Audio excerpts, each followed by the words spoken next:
Hello, I'm really excited today to be interviewing and talking with my good friend Robin Cole out in Santa Fe.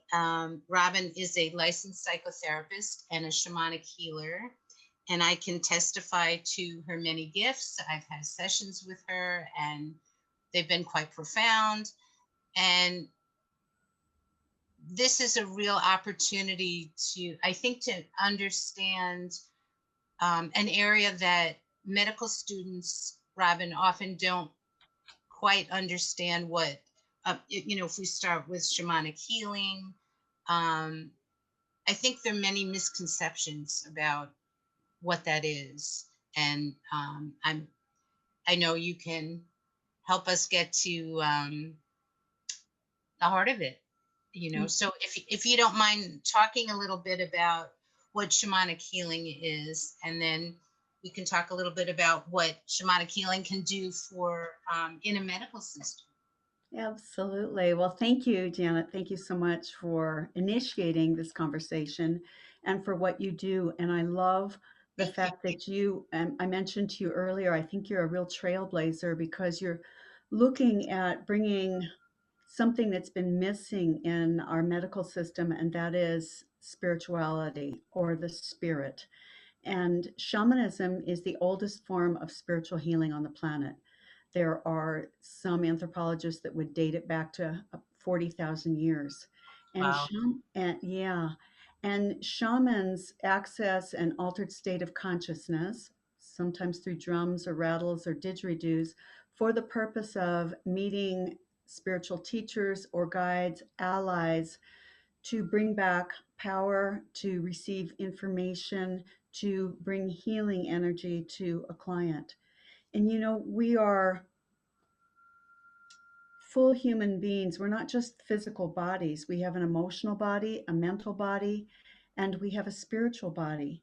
And I think that what's been missing in the medical system is not bringing that spiritual aspect to it. Because when you think of our medical system, doctors and a lot of alternative physicians, acupuncturists, chiropractors, and osteopathic physicians, of course, are Mhm. trained to look at the physical body. And psychologists, psychiatrists, psychotherapists are trained to work with the mental and the emotional bodies. But who in our culture works on healing the soul? It's one of the things shamanism moves right to the heart of the soul, the spiritual body. So I think it's an important piece. And for example, if you lived in India and you became ill and you went in to see a Vedic physician and you had stomach issues or headaches, Mhm. the physician will most likely ask you questions about your family life, your work, your relationships, the stressors. They're not just looking at giving you an MRI or a pill that will make something feel better, but they're going to look at the totality of the whole being. They'll ask questions about your diet. So that's an example of more fully integrating all aspects of the human being when we're dealing with medical issues and mental health issues as well. Well, it's interesting, the correlation between, mind, body, spirit, which is sometimes mentioned. For example, mindfulness is really a hot topic these days, especially for burnout.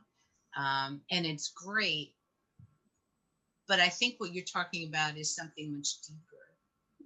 And that's real, a practice is helpful, but I think you're talking about restorative medicine in some respect. Yes, That would that be true? yes. Shamans believe that every cause of illness or disease, and that includes lack of ease, has its root cause in a spiritual imbalance. And shamanism is all about wholeness. It's about bringing people back into wholeness, balance, and equilibrium. So it's going to the heart of the issue. So, for example, when people come into my practice and Yes. and they're not coming in specifically for a physical. I'm not a physician and I don't pretend to be a healer of physical issues, but when someone comes in for a healing and they happen to have a medical issue going on, I usually find that there is a correlation and there's something else deeper happening. So, for example, I've had some clients come in who have had IBS. And when I've gone into literally into that the stomach and the colon area, specifically the colon, I usually find rage in that area, rage that has not been expressed. And so, in healing and working with the energy of the rage, in my experience with my clients, it's alleviated the symptoms. It's not the panacea, it doesn't cure it like this, but it definitely is part and parcel of the problem and needs to be addressed. So, Robin, I mean, this is a great example. Somebody with IBS, would they have homework? Would they work with you, or is this something you can do, or you do, and they're more passive, or how do they participate? I give, yes, indeed, that's a great question. And I do give homework. First and foremost, I want the client to be able to get in touch with the emotions. As a culture, especially for women, we are taught that it's not okay to be angry. Mhm. I used to teach an anger management program in in schools K through 12, but particularly in kindergarten. And I found that when I asked the kindergartners, "Is it okay to be angry?" 24 heads would shake their head, "No, no." And why not? Well, I'll be in trouble. I'm going to get punished. It's not nice. And I also worked with teenagers who were suspended from junior high and high school. And I found that those kids were some of the angriest kids. And I realized there was a correlation. My God, from those kindergartners that I worked with to the teenagers that I was working with, they were shut down. They didn't have a voice. They didn't get to express their anger. It wasn't okay. And I would tell them, "You're not born angry. You're born these beautiful baby girls and boys, and things happened in your life to cause you to be angry. And anger is just a normal human Mhm. emotion. It has energy, and energy needs to move." And so I encourage those kids, and then in my client work, I encourage my clients to, first of all, acknowledge. A lot of people stuff the energy and don't want to feel the anger or the rage. So, number one is to acknowledge the anger and discuss, what are you angry about? What things have happened to you in your life that caused you to be angry or even have rage? And then the second thing is to work through different exercises, including ceremony, to move that energy, because anger, just like everything else, is energy. Everything is energy. Einstein said it. So we have normal human emotions, and they are simply energy, and energy has to move. It's one of the basic principles of the universe, is that energy moves. And if it's not moving out of the body, it's moving in. It gets stuck, it gets trapped. So, in the case of people that experience IBS, at least from Mhm. my experience with my clients, there's anger and rage in there that's trapped. And it's explosive. It needs to move. So ceremony is an acknowledgement of the anger, the rage, what's caused it, and working with that energy and working to move the energy out. And I use ceremony and exercises to help move that energy. And I also do shamanic healing for it as well. So it's a combination of therapy and shamanic work, ceremony. And I would think, your training as a psychotherapist would be incredibly helpful when you're Yeah. working with people, because I'm sure you see a lot of wounded people who come to you. Indeed. Indeed. So, Robin, can you tell us a little bit about how you became involved in studying shamanic healing? What was the impetus for that? I'm happy to. Believe me, I did not want to do this work. I always say I was dragged kicking and screaming into this world. Really? um, yeah, absolutely.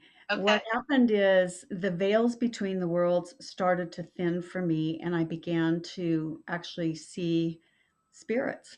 You know, ancestors would show up, um, angels would appear to me, and I could also see some of the darker energies. And I just didn't want to have anything to do with it. It was, I don't want to say frightening, but it just wasn't wasn't a place where I wanted to go. So I decided after being in politics for 16 and a half years, I went back to school to get a master's in therapy. Mhm. And that was the way I wanted to be of service and to do something that I felt was beneficial, was giving to the planet, doing something positive and heart based. But it was at that point that more and more beings would show up, ascended masters, saints, ancestors. So, for example, I would be in the classroom and my deceased aunt would, appeared in the classroom and began talking to me. No one else could see her, but I could see her. Uh, Wow. yeah, and I could also, and this was the strange thing that happened in the master's program, occasionally I would see things that were lodged in people's bodies, like an x ray vision. And in one case, I was working with a fellow student in a dyad, and I saw an energetic knife, a knife that was lodged in his lower spine. And I asked him if his back hurt, and he said it was killing him. And I asked if anybody had been angry with him, and told me that he and his girlfriend just had a big fight. So I simply asked him if I could remove the energetic knife, and I did. I just pulled it out without knowing what I was doing, but I just instinctively pulled it out, and his back stopped hurting. It's what we would call an energetic intrusion. I was in the car one day, and my deceased grandmother came to me and gave me a transmission and began talking about the healing, I guess, healing gifts in the lineage of the women in my family. So Oh, I, that's really interesting. Had you known? No, I did not know any of this. But she came after I had started, after I graduated with my master's, and I began working with clients, but I was not a shamanic practitioner. I wasn't doing any of this work, but I had always been interested in healing. I was interested in crystals, in energy.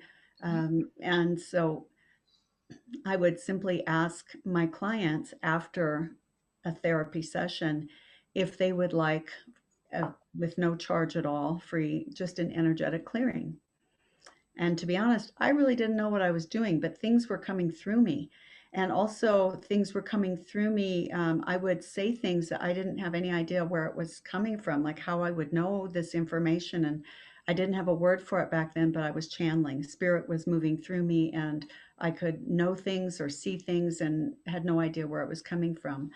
The bottom line is, I would do these little energy clearings, and my clients felt lighter, they felt great, but I began to get sick. And it's Wow. because I did not know, to be honest, really what I was doing. I didn't have the proper training. So I asked, not I asked, I decided that I needed to get some training. And so that's when I began shamanic training. And I did 3 years with Michael Harner in advanced shamanic training. He wrote the book, The Way of the Shaman. He's now deceased. He was really, I think, largely responsible for bringing shamanism back into the Western world. And then I did quite a bit of training with Sandra Ingerman. And really, my shamanic practice evolved, and ancestors continue to come in and give me information. And I think, you were asking me before we began the recording who my greatest teachers are. I think it's the all the beings in the other dimension, my ancestors who've come to me and given me transmissions, and some of the ascended masters and saints and the angels who've appeared to me. And when you say you have had visions of them appearing, your ancestors and also saints and ascended masters, are you talking about, you're talking about in real time, not a dream? Correct, correct, in real time. So I'll share, I think I've shared this with you before, and it may even be in one of the publications that I've had that I wrote for your journals. The first vision I had, an angel appeared to me, and I had just gone to bed. I was not asleep, and an angel with red hair appeared to at the foot of my bed. And I knew she was an angel, and I actually put my hands over my eyes, and I was opening and closing my eyes to make sure I wasn't dreaming. And it was clear, okay, I'm awake. I've opened and closed my eyes. I've poked my eyes. She's right at the foot of my bed. And at that time, I didn't have the clairvoyance or the clairaudience to hear anything. And then she just left. And I was working in the political field at the time. And 3 weeks later, I was in Washington, D.C. on business. And I happened to go into an art gallery in Georgetown. And the first thing I saw in this art gallery was a painting of an angel with wings with red hair. Wow. And I knew that that was a sign from spirit that what I saw, I hadn't imagined, I wasn't crazy, that it was real. And that was the beginning of my site that was opening. And I bought that angel, and she's still hanging in my home. Oh, I love.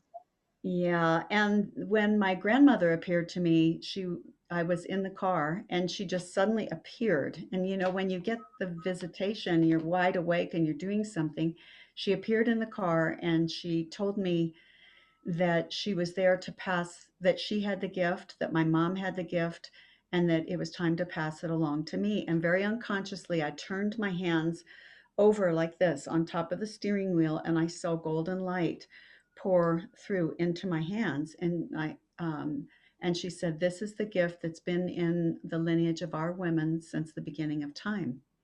And I asked, "Well, what's the gift?" And she said, "You'll find out." And she left. And then I later found out that I could scan with my hands and receive information about where blockages are in the body and read the body just with my hand and receive information. So those are a couple of examples, but yes, the visitations are in real time, not in the dream time and not in a journey. So is this something that you think, I'm putting myself in the shoes of a medical student or resident who's listening to this, who might not understand.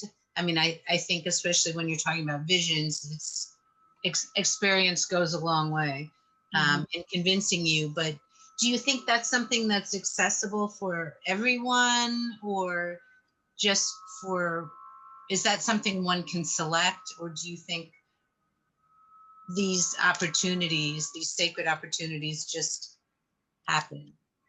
Well, becoming a shaman, you're either called to become a shaman or it's something that you've inherited through your lineage. And in my case, it was both. It came through my lineage. But truly, anyone can learn how to access altered states of consciousness and have direct communication with guides and allies and spiritual teachers. I think one of the most important things for medical practitioners to become aware of is that aspect of the spiritual body as well as the emotional and the mental bodies, so that when a client comes in with a physical pain or debility, that there's a dialogue about what's going on in the rest of the life, of that patient. What's happening to them on the personal level, And I professional think that's, level. and pardon me for interrupting you, but I think that's important and key and instrumental in even making a diagnosis. And often, physicians jump to conclusions, and I'm not saying they're wrong clinically, because their training here certainly is excellent, but sometimes you don't hear the full story. So if you Exactly. miss, the emotional piece, like if someone is, I've used this example in some of my classes, but if somebody's cutting themselves, for example, and they're not sharing that because they don't trust their physician, I mean, that's a huge wound. And that's really important to know, that's part of the diagnosis. And I think often physicians just, make their assessment in 3 minutes, 4 minutes, 5 minutes, and they're not hearing the story that you're talking about, the backstory, the important narrative. It's so true. And I'll give an example with children. You know, Okay. you have a child that goes to school, let's say like 5 or 6 years old, goes to school and she has a tummy ache or a headache or a sore throat. Goes to the teacher sends the child to the nurse sends the child home. Okay, but that child might not be sick. Chances are maybe something's going on at home. Maybe dad was put in jail the night before for being drunk. Maybe there's abuse and a lot of yelling. Mom and dad are fighting. Maybe there is that child's being bullied by an older sibling. So it manifests, and the child really doesn't know how to express. I'm scared. I'm hurt. And so it manifests in the body as a symptom. It's a very simple example, and I'm not saying that that covers everything, but it's Right. just an example of how we're fully integrated human beings, with mental, emotional, physical, and spiritual bodies. And the way we approach medicine, we can't just deal with one aspect of that, the physical. We have to deal with the totality of the being if we want full healing. Otherwise, it's a bandage. So would you recommend that physicians who are interested refer their patients out or learn some, I mean, are there some basic skills that they could integrate in their practice that how, what's your opinion on that, your If philosophy? if they have the possibility of taking more time with their patients and asking what's really going on with their job, with their finances, with their relationships, with their children, and then saying, it sounds like you might also benefit from getting some counseling or having some energy work and bringing in the other aspects to make it a more fully comprehensive healing as opposed to treating just the symptom. I think it would be amazing if physicians were able, where there's the doctor's office and then there's people doing energetic medicine or shamanic medicine, which is same thing, so their patient could go from one room, to another and get the full spectrum. Um, Mm-hmm. what about, I'm thinking about patients who might be unaware, unaware of the potency of looking at all these dimensions. And often, patients are reluctant to, I mean, even we're talking about a methodology of integrative medicine. So what do you think would be helpful for them, if they're not quite understanding and they just want a pill, for example, and they just want their physician to give them a, prescription because that's what they're used to. Right. So much is about creating safety for the patient and as well as education because Yeah. if people haven't been exposed to it, there's no way that they have that understanding. So it's about education and also creating the the environment of safety, knowing that it's safe and it's okay to talk to a therapist and that all the information is totally confidential in therapy. Talking about energy, talking about a lot. So often people have not talked about what's going on. The idea that, well, I don't want to air my dirty laundry out. I don't want to burden anyone with my problems. The puritanical ethic of being stoic and just plowing through the problems and getting the work done. So I think a lot of it is not only the safety, but giving people permission to be human, to talk about, it's human to experience all of these emotions, and not only the emotions, the stressors of being in human form on this planet with all the things that are going on. Naturally, it's going to take a toll on our body. Yeah, I mean, you bring up some good points, especially, giving people permission to talk about the personal, psychological, spiritual, and emotional aspects, because I think often there's shame attached, Yeah, Mhm. if they're suffering in some way, then they're not strong enough or they're not smart enough or, Mhm. whatever it might be. And Mhm. um, I know certainly the osteopaths are trained somewhat, depending on their teacher, to use their hands and be intuitive when they're touching. Mhm. And it seems like the perfect fit that could be expanded even more, if they Ab- had other tools. Absolutely. Absolutely. I mean, I know a friend of mine used to teach at the medical school and he saw auras on the body. That's great. And he used to teach his students, he would tell them what he was seeing, because he wanted to help them.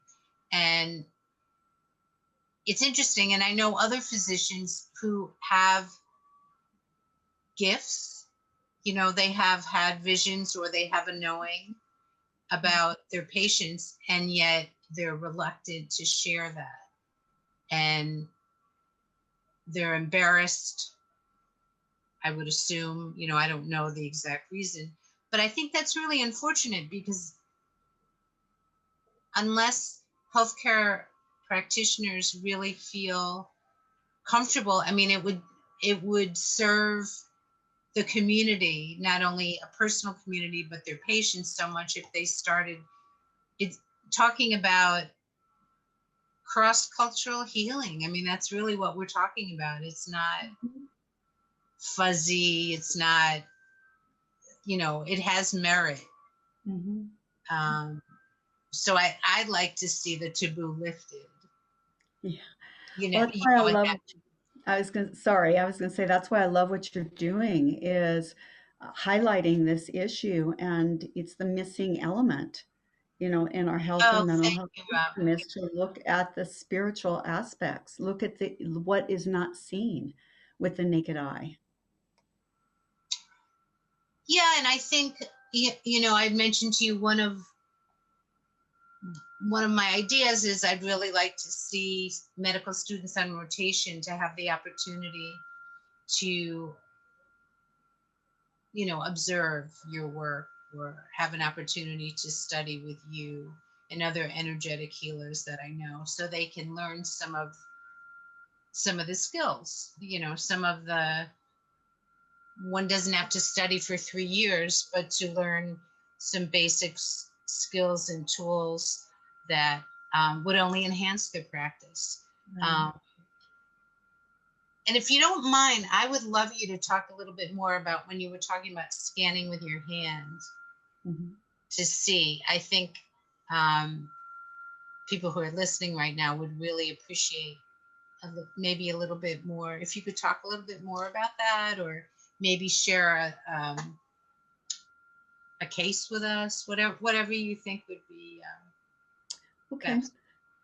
So when scanning, what I'm looking for are the areas of blockages. So, for example, I will see in a lot of women blockages in the throat chakra, that they have, for whatever their upbringing is, and it can include issues from past lives.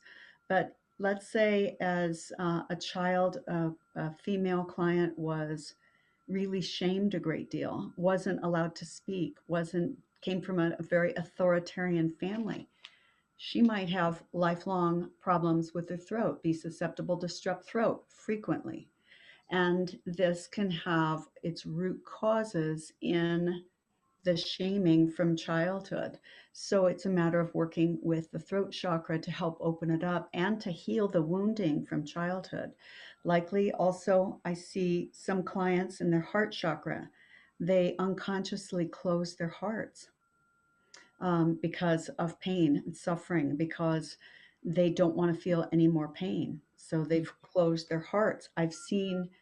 There have been some instances where I've worked with clients where I have seen so much anger in the heart.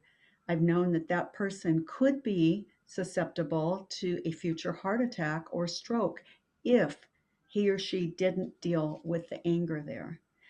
I have seen and worked on clients without knowing their background. And when I do a scan, I worked on, I'm thinking of a couple of women clients. And when Uh-huh. I came down to the second chakra, just below the navel, and I found that there was no energy flowing there. And then they would reveal to me, well, I had a hysterectomy. So just the hysterectomy alone blocked the flow of energy. And when I see that block of flow of energy and no energy, for example, in the second chakra and below, then I'd ask the client, do you get cold extremities, cold feet? No energy in the legs, no chi, no life force. It's Mhm. because a surgery, and while it may have been a necessary surgery, has the energy wasn't flowing through the client. So it's a matter of energetically almost repairing and making a bridge so that the energy can begin to flow, through the body. Does that make sense? Yeah, it does. It does. And I would imagine that they feel incredibly different Mm-hmm. as a result, Absolutely. afterwards. Yeah. Um, are are there, I'm trying to think of what would be the right word. Let me rephrase. What would be helpful for people who have, and I'm thinking not only clients slash patients, but I'm thinking people who are listening, if they're aware that their energy has shut down or they're feeling, I mean, as you know, and in your profession, burnout is, a problem. And what would you suggest for them in terms of keeping their energy clear? And is there something, just ultimately something they could do every day that would help maybe repair or restore their Oh, vitality? there's so many things. I mean, first of all, we need to be in nature more. Our ancestors were our bodies need the energy of the earth. We need the earth's electromagnetic energy. We need to be out in nature more because it's healing for our bodies. Our ancestors walked with leather soled shoes and they were in touch with the earth. They lived in homes with dirt floors and they had connection. We live in homes with concrete slabs, we have Wi Fi. We do so much work indoors, and when we're outside, chances are we're wearing rubber soled shoes. So we're no longer getting the same connection with the earth and the earth's electromagnetic field. So it's very important for our health and vitality to be out in nature as much as possible, being barefoot on the earth, sitting up against a tree, because we need that energy. Also, eating clean food. So much of our food is without nutrients. It's unless it's organic, this soil has been depleted. So we need to be eating organic foods, fresh foods, and drinking clean water. This is important for our health and mental health. A spiritual practice is important. Prayer, meditation, believing that there is a higher power. So many people now are feeling very isolated, especially because of COVID. And I do a monthly teleconference Zoom call for my clients that's free in order to just support people during this time. I've been doing it for a year now.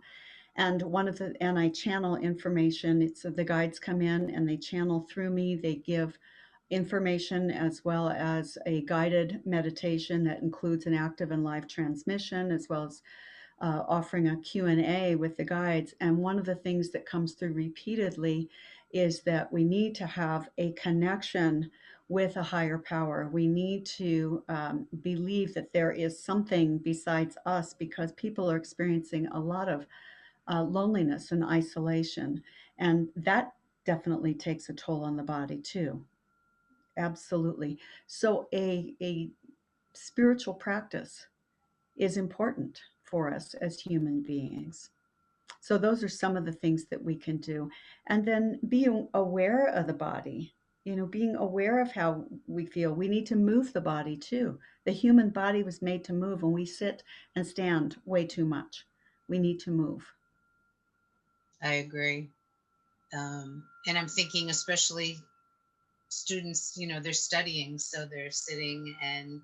often they're locked in their homes for hours and hours and hours on end, without getting some sunlight or getting Right? um, a walk-in or they're at the hospital, Right. and they can walk around the hospital for 5 minutes. Yeah. That's not, something that takes so much time. It's not time consuming, I guess. Um, Mhm. you mentioned that you're doing these wonderful meetings. Is that on a monthly basis, or Mhm. how could Yeah. people access that if they wanted to? And also, how could people find you, Robin? They can find me through my website, which is www.sacredshamanichealing.com. I also have a blog post where I post channeled messages from the guides, and it's my full name, robinCathleenCoale.com. It's RobinCathleenCoale.com. The monthly teleconference calls are open to anyone. You simply have to email me to ask to be put on the list, and then you'll receive an email with a Zoom link. Um, let's see, and so my Gmail, and you can access my Gmail through my website or even through the blog, but it's robinCathleenCoale@gmail.com. The teleconference calls are 1 hour in duration. They take place the first Friday of every month at noon Mountain Time. Oh, excellent, Mm, excellent. I'm sure a lot of people would want to participate. Um, mhm, you brought up the land. The importance in terms of health, being connected to the land, and it's interesting. We kind of think of like, oh, historically, that's what they did years ago when they went out hunting and looking for water or um, whatever they might be looking for berries, whatever. But it's not something that we do now. And you're right, particularly because of COVID. I think people have kind of locked themselves in their little, in their homes without not only deprived of having communication with a lot of people, um, maybe not even eating as well because mhm. they're just sitting. And I would just love it if you could talk more about the why the connection to the land, why the connection to nature is so healing for Yeah. people. Well, we are electromagnetic, and you know better than I do, and so does the medical establishment, that we are electromagnetic beings. We have Hmm. an electromagnetic energy field, and those electromagnetics are being affected by all of the cell towers, the Wi-Fi in our homes, Oh, and good we point. need and we need the Earth's electromagnetic field for our own replenishment. You know what? They did studies when the first astronauts went to the moon. There were, of course, many doctors that were there to observe when the astronauts came back down from the moon, as to what the effect was of being outside the Earth's gravitational field. What was the effect on the human body? There was detectable and discernible bone loss. There was minor depression. There, Interesting. yes, indeed, some difficulty sleeping. And this, so we need the Earth's gravitational field. We need the Earth's electromagnetic energy. And we've gone away from that. We've literally sequestered ourselves into this world that's all um, technology, concrete buildings. So we need to be out in the earth for her electromagnetic field. You mentioned the sun. We absolutely need the sun for vitamin D.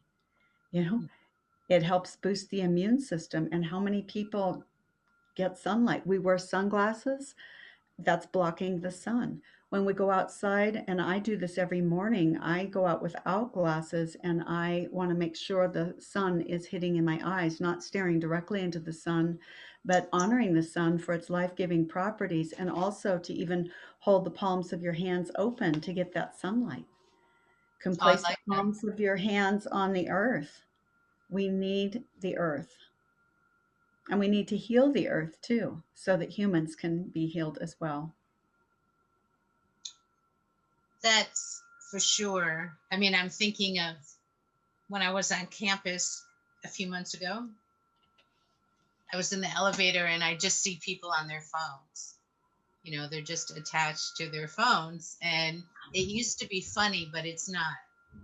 Right. For the what, 30 seconds, 40 seconds you're in the elevator, you can't put your machine down. Yeah. And I think that's a real issue. And I certainly know this was one of my pet peeves in teaching. I would see often, or we'd have guest speakers in classes, and there would, students would be on their phones. Yeah. And that's, I don't know, do you think that's a problematic addiction, or would you call it an addiction? Or I do think, yeah, for many people it's an addiction, but it's also, I am concerned about the effect of that electromagnetic energy, especially if the phone's up to the ear or it's really close to the eyes. I question and wonder, what effect is that having on the brain? What is that effect having on the electromagnetics of the body? Is it interfering? And then does it take away some of our creativity? Is it harder for people who are constantly on the phone to focus? Because if they're constantly swiping or looking at Snapchat or reading emails and news and whatever else, Instagram, it goes like this. And then I think it creates an energy where people are more fast paced, that they can't settle in and focus and be present.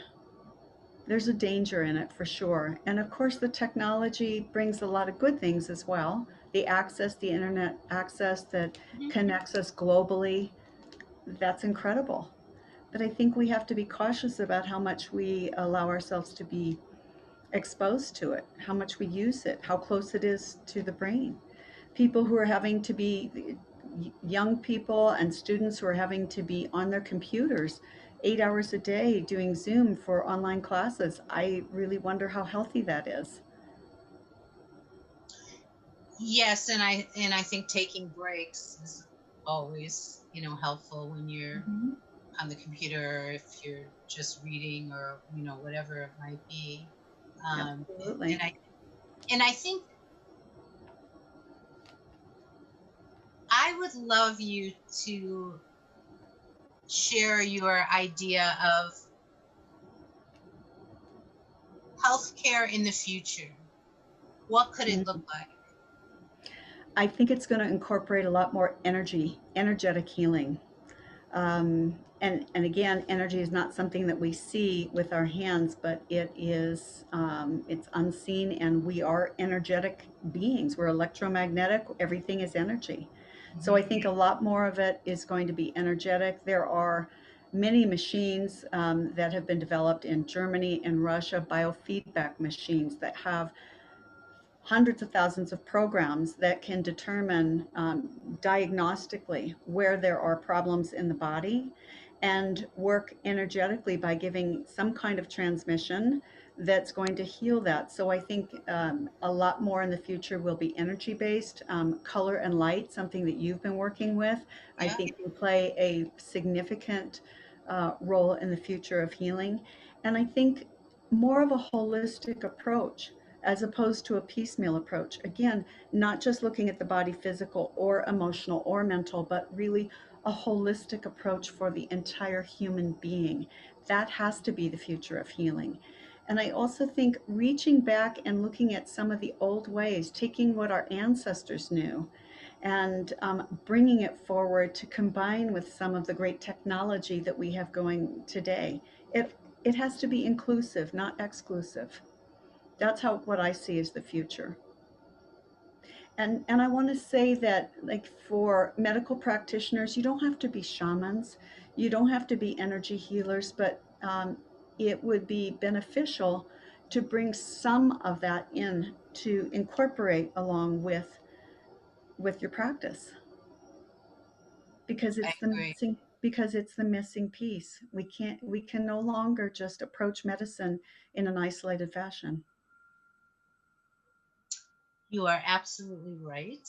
Um, and I really appreciate you sharing your wisdom with us today. And before we go, is there anything that you feel we should address I mean, again, we just touched on topics which um, are quite deep and profound, but I don't want to miss anything that you think initially would be important to share.